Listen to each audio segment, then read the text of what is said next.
Hello,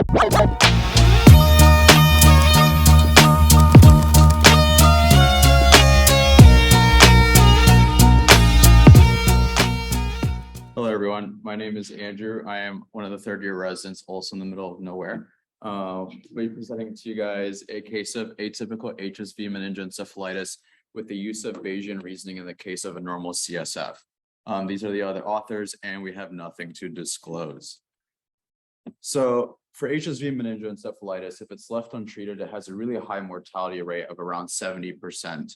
Usually when you diagnose HSV meningoencephalitis, it's made out of lumbar puncture where you look at the CSF. At that time, you'll see the bloody tap. You'll see the pleocytosis. However, in up to 26% of cases, you'll have a normocellular CSF, which makes the diagnostic challenge of HSV encephalitis, especially with the high mortality rate, very tricky and also uncertain. So in this case, you can use Bayesian reasoning to aid in prioritizing of diagnosis and treatment for diagnostic uncertainty.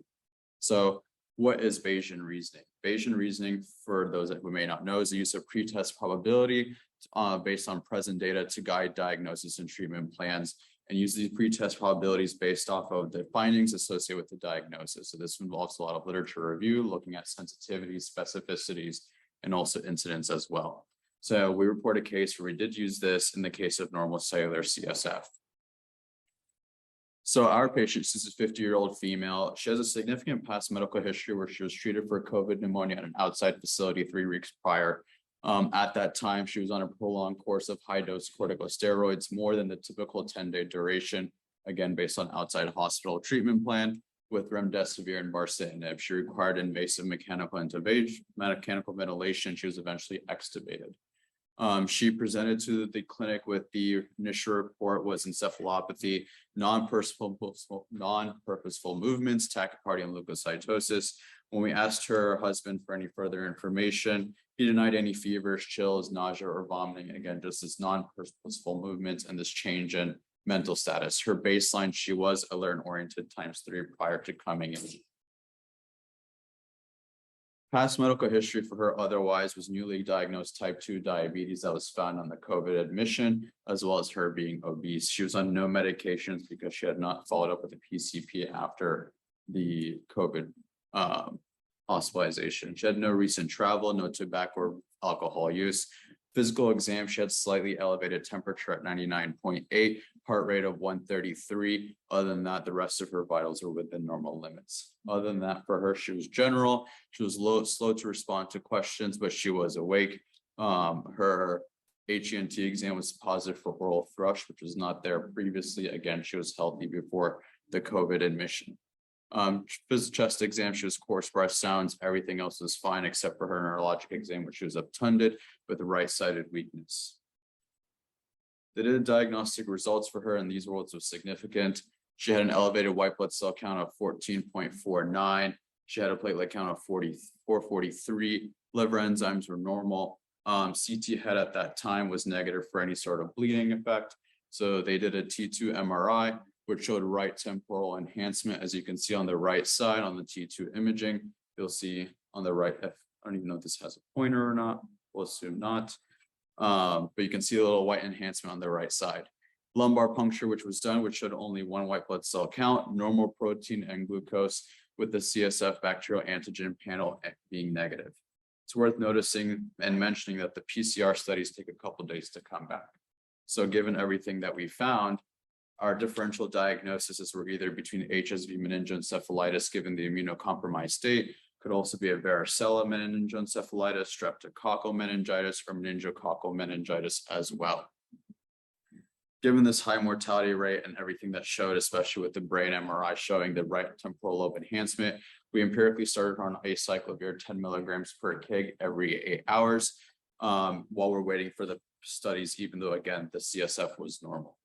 Eventually, the results came back. Her PCR for HSV was positive, her VCV was negative, and her cultures were negative.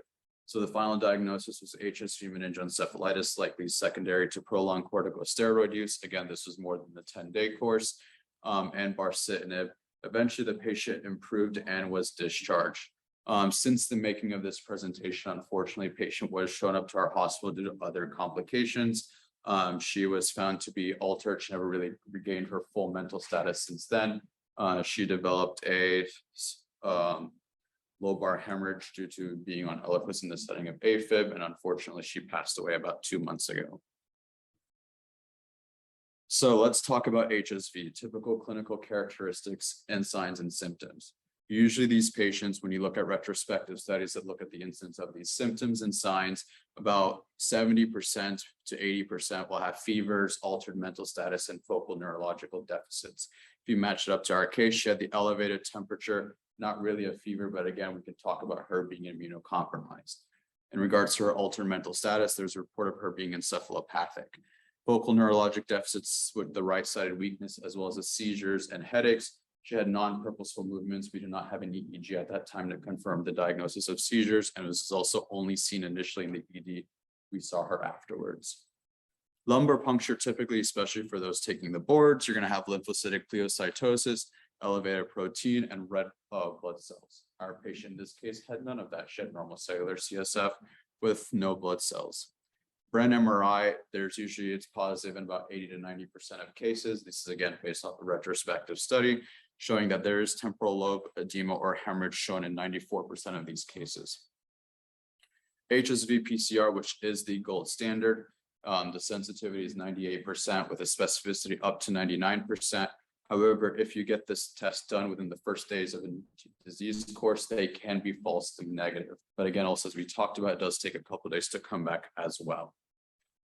So let's get into the nitty-gritty. So again, Bayesian reasoning is the use of pretest probability based on the patient's clinical history to use symptoms to guide treatment. Based on what you find, you increase your pretest probability for a diagnosis. And then when you find results, you adjust as needed to initiate treatment plans or not. So if you look at our patient, she had encephalopathy, she had the leukocytosis, she had the MRI brain findings, elevated temperature. For the purpose of our clinical discussion, she was saying there was possibly fevers, non-purposeful movements, which was questionable for seizures. And as well, the recent immunosuppressive therapy, which again, there's no real literature on it, being the incidence of immunocompromised patients having HSV meningoencephalitis versus non-immunocompromised. So that essentially initially brought our pretest probability to like 80 to 100%, given these specific findings that were found. So that even though we found atypical findings in our lumbar puncture, it didn't really decrease our post-test probability that much. And even, again, if we would have missed this diagnosis, the mortality rate remains around 70%. So that led to our decision to treat with acyclovir 10 milligrams per kg every 8 hours for 14 to 21 days. In our case, we did a 3-week course, especially with the immunosuppressive therapy.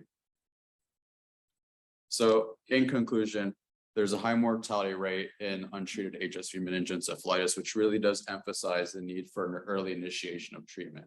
This is one of those that if you miss it, impacts your quality of life and can also lead to significant morbidity and mortality. So again, in our case, she had the signs and symptoms that we talked about. Recent immunosuppression with medications, which kind of goes along around the talk yesterday about following clinical practice guidelines versus prolonging medications that may not need it, which led to our workup and diagnosis for HSV meningoencephalitis. This also, again, highlights the use of Bayesian reasoning and how it's useful in our diagnostic uncertainty cases that we may encounter in everyday practices. These are our references. Thank you if you guys have any questions. You said the patient, unfortunately, came back and still altered and passed away. Did she ever return to a baseline in the hospital? So when we spoke to her husband, because I was in the ICU when she was being admitted at that time, she said she briefly returned to normal baseline. She was talking for about 2 months afterwards, but then she started having multiple like long COVID symptoms, which led to eventual decrease in her mental status. Specifically in this admission, she was here for dialysis or catheter placement because she was placed in a nursing home. She ended up developing septic shock and then passing away because she had AFib as a result, putting her on Eliquis, spontaneous bleeding. Anyone else? All right, thank you.